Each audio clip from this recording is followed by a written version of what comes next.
Idris, ayah dari Imam Syafi'i. Itu sejak kecil beliau menjaga dari makanan.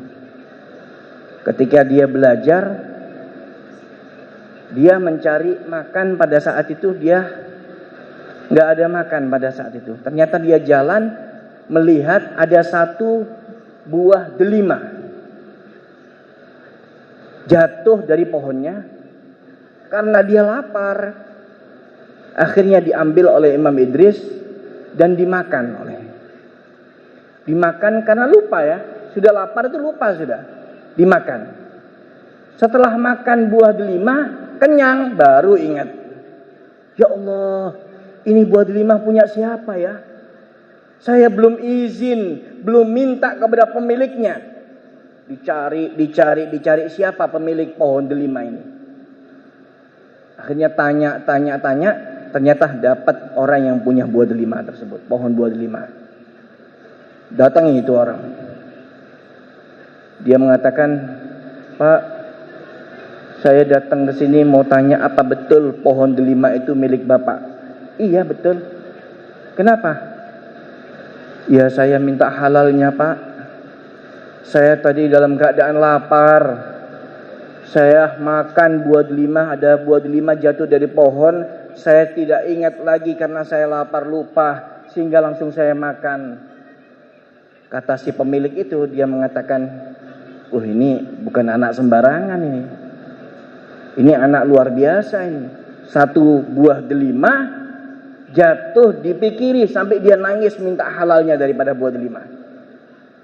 Ini bukan anak-anak sembarangan ini. Pikirkan kalau biasanya anak-anak jangankan lagi satu buah delima, sak pohon-pohonnya yang ada di pohon dipanjat biasanya. Kemudian dia minta ridho kepada bapak tersebut. Kata bapak tersebut, karena dia adalah anak soleh, anak luar biasa, kemudian dikatakan sama pemilik tersebut, tidak bisa.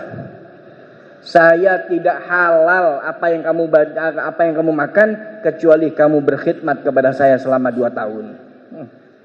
Kira-kira kalau kita bagaimana itu? Anaknya kita misalnya berbuat salah, kemudian tidak dihalalkan, disuruh berkhidmat 2 tahun. Berapa Pak? Mungkin kita akan tanya, berapa sih harganya buah delima? Akan saya ganti dengan uang, akan saya ganti, akan saya berikan. Tapi pemilik itu mengatakan, tidak bisa, buah delima yang dimakan tidak sama dengan buah delima yang ada di pasar. Mau tidak mau harus kamu berkhidmat ada di tempat ini. Akhirnya ya sudah Pak, yang penting saya dihalalkan Pak ya. Iya saya halalkan, asal kamu mau berkhidmat 2 tahun di sini.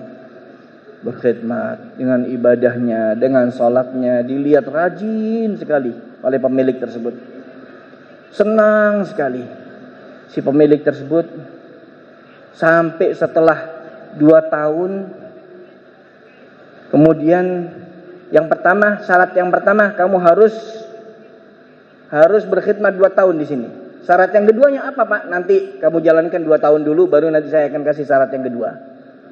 Setelah 2 tahun dia berkhidmat di situ, kemudian datang kepada Bapak, Alhamdulillah Pak, saya sudah 2 tahun, tinggal syarat yang keduanya apa Pak? Syarat yang keduanya kamu harus menikah dengan putri saya. Masya Allah, ini luar biasa ini. Mau diangkat jadi mantu, saya mau dinikahkan. Jangan senang dulu kamu, tahu enggak dengan anak saya? Iya, saya enggak pernah lihat perempuan di sini Pak. Saya enggak pernah lihat ada anaknya bapak wanita yang selama saya di sini saya enggak pernah ngelihat. Anak saya itu enggak punya mata. Diam dia.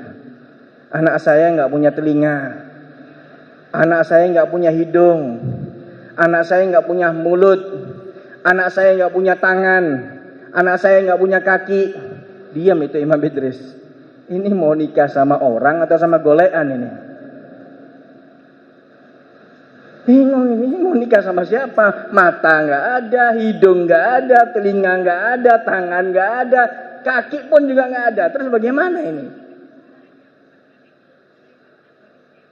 Diam dia. Ayo bagaimana menurut kamu? Ya sudah Pak, Yang penting halal apa yang saya makan, saya ridho apa yang sampean tentukan daripada syarat itu. Akhirnya dinikahkan sama pemilik pohon delima tersebut, sampai dinikahkan. Ketika nikah, sampai habis nikah, suruh masuk kamar. Ayo kamu masuk kamar, ini istrinya kamu. Ketika masuk kamar, melihat ada wanita cantiknya luar biasa. Allahumma sholli ala Muhammad. Putih, bersih, tinggi, luar biasa sudah. Matanya bagus, telinganya luar biasa, sampai semuanya luar biasa. Langsung lari dia. Kenapa kamu lari? Salah kamar, Pak. Bukan salah kamar, itu istri kamu. Enggak, kan istri saya nggak punya mata. Istri saya nggak punya hidung, istri saya nggak punya telinga, istri saya nggak punya tangan, nggak punya kaki. Sekarang yang saya masuk cantik sekali itu, Pak. Itu istri kamu. Saya katakan istri kamu tidak punya mata karena dia selama hidupnya tidak pernah bermaksiat. Tidak pernah melihat laki-laki yang bukan muhrimnya. Siti Fatimah ketika ditanya siapa sebaik-baik wanita, sebaik-baik wanita adalah yang tidak dilihat oleh seorang laki dan tidak melihat seseorang laki. Ini istri kamu. Saya katakan dia nggak punya hidung karena tidak mencium sesuatu yang haram. Saya katakan dia tidak punya telinga karena tidak pernah mendengar ghibah, namimah, adu domba, merasani orang, tidak pernah. Tapi kalau untuk mendengarkan Al-Quran, mendengarkan bacaan-bacaan hadis Nabi SAW, mendengarkan daripada bacaan-bacaan kitab, nasihat-nasihat ulama, dia dengar. Kalau melihat daripada Al-Quran, baca Al-Quran, dia bisa melihat.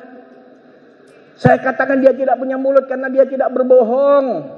Karena dia tidak pernah mencaci, karena dia tidak pernah berbuat sesuatu kejelekan dari mulutnya. Tangan karena dia tidak pernah mencuri.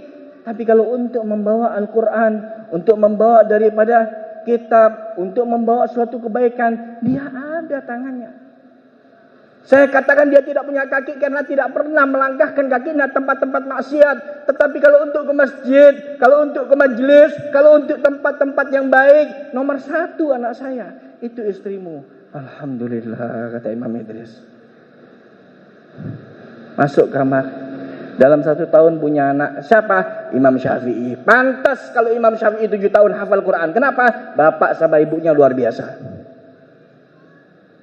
Bapak sama ibunya saking sangat menjaga daripada hal-hal yang diharamkan oleh Allah Subhanahu wa taala. Itu tadi yang dikatakan tersebut adalah ibu Imam Syafi'i radhiyallahu anhu. Sangat luar biasa. Karena itu kita sebagai orang tua, kita jaga anak-anak kita.